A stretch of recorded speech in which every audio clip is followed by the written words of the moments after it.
Hello and good morning our dear student. आप लोग का ज्योग्राफी का जो 14 चैप्टर यानी कि जो थर्ड चैप्टर है वो मैं आप लोग को एक्सप्लेन करूँगा। ज्योग्राफी का 14 चैप्टर का नेम क्या है? Plants and wild life resources, पौधे और जीव जंतु के जो संसाधन हैं, ठीक है ना, उनके बारे में। Vegetation and wild life are valuable resources. जो वेजिटेशन है यानी वनस्पति है और जो जीव जंतु है वाइल्ड लाइफ, ठीक है ना, वो हमारे लिए क्या है? बहुत ही मूल्यवान संसाधन है। Physical environment of the earth is helpful in the growth of a large variety of plants and wild life. जो फिजिकल इन्वायरमेंट है अर्थ की, ठीक है ना, वो किसकी बहुत ज़्यादा हेल्प करती है? किसको ग्रो करने में? प्लांट्स और वाइल्ड लाइफ को ग्रोथ कराने में बहुत ज़्यादा मदद करती है। Vegetation is said to be the first form of life to have appeared on the earth, followed by microbes and animals including human beings। अब जो वेजिटेशन है उसमें बहुत सारी चीज़ें इंक्लूड की जाती हैं, जैसे ह्यूमन बींग्स हो गए, एनिमल्स हो गए, जो माइक्रोब्स हैं, ठीक है ना, ये सारे किस में आते हैं? वेजिटेशन में आते हैं। There are nearly 3 lakh plant species and 10 lakh animal species on our earth. जब देखो 3 लाख के आसपास जो प्लांट स्पीसीज हैं, पौधों की प्रजातियां हैं, और 10 लाख के आसपास एनिमल्स की प्रजातियां हैं हमारे अर्थ पे। Vegetation play a very significant role because all form of life depend on it for survival.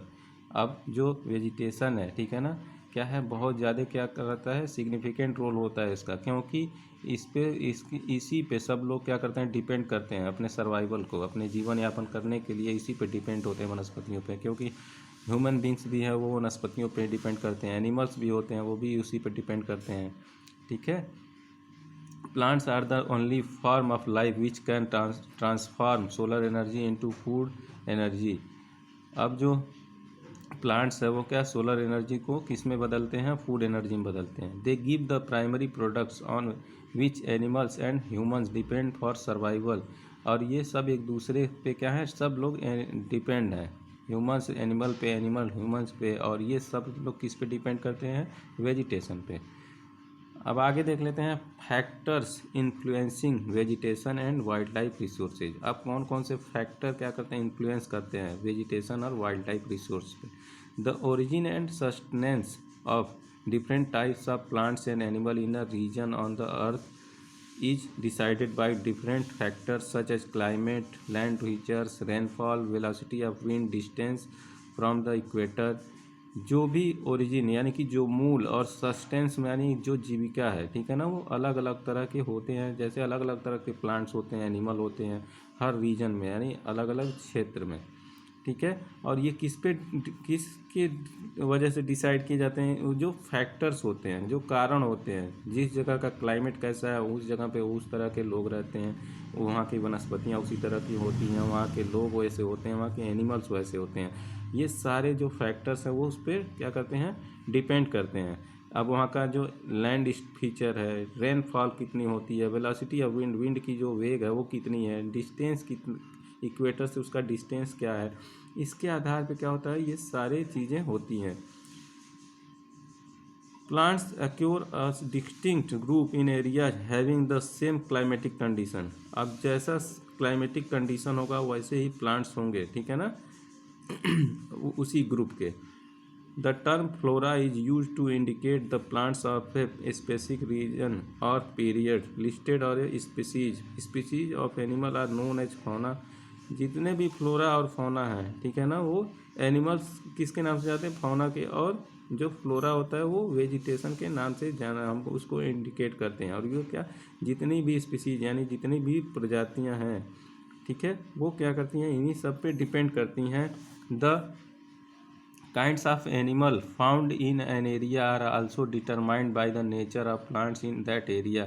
अब जितने भी एनिमल्स उस एरिया में पाए जाते हैं वो किस पे डिपेंड करते हैं? जो वहाँ का नेचर यानी वहाँ की जो प्रकृति होती है, जैसे प्लांट्स होते हैं उस एरिया में, उसी हिसाब के वहाँ पे एनिमल्स होते हैं। जैसे मान लीजिए एग्जांपल में ले लीजिए डेजर्ट। अब डेजर्ट एरिया में आपको किस तरह के एनिमल देखने को मिलते हैं?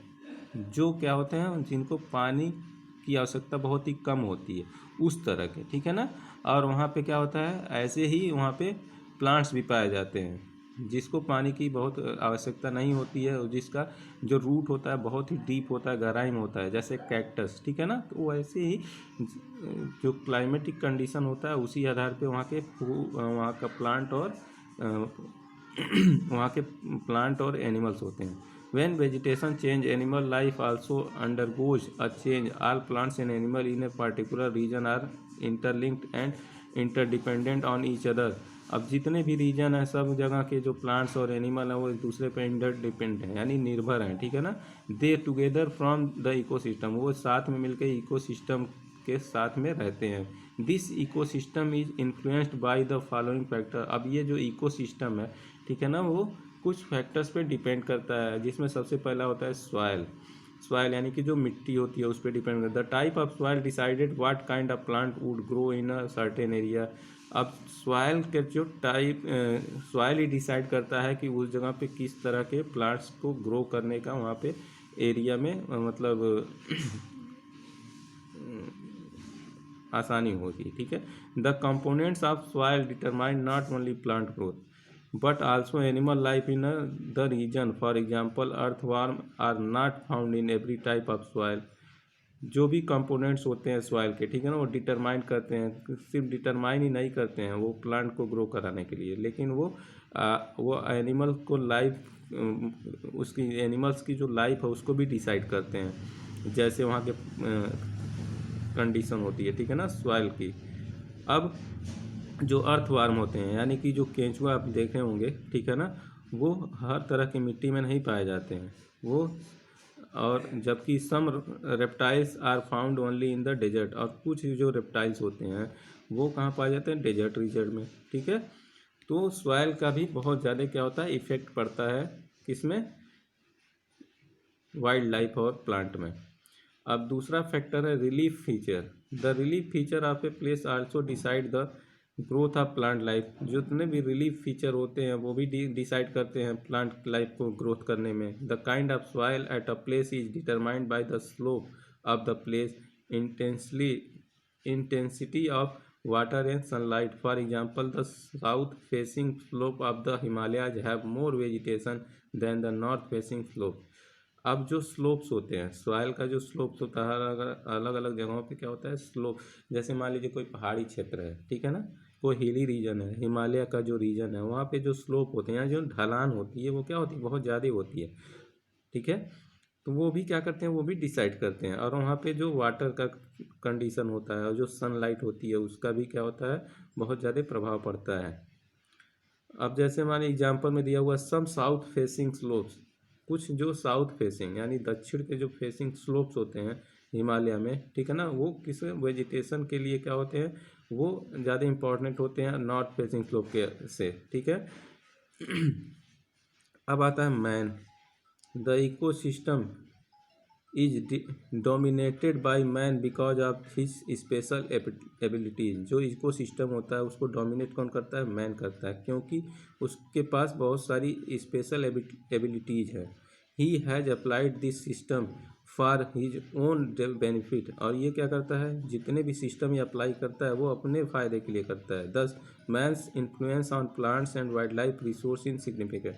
अब जितने भी मैन हैं, आदमी हैं, वो जो भी प्लांट और वाइल्ड लाइफ का जो रिसोर्स है वो अपने हिसाब से, ठीक है ना, उसका यूज करने के हिसाब से उसको क्या करते हैं, जैसे मान लीजिए आदमी को ज़रूरत है किसी चीज़ का तभी वो काम करता है, अगर उसको ज़रूरत नहीं है तो वो क्या करेगा, वो काम करेगा ही नहीं, ठीक है ना। इस वीडियो में बस इतना ही, आप लोग इस चैप्टर को रीड करते रहिए। Thank you.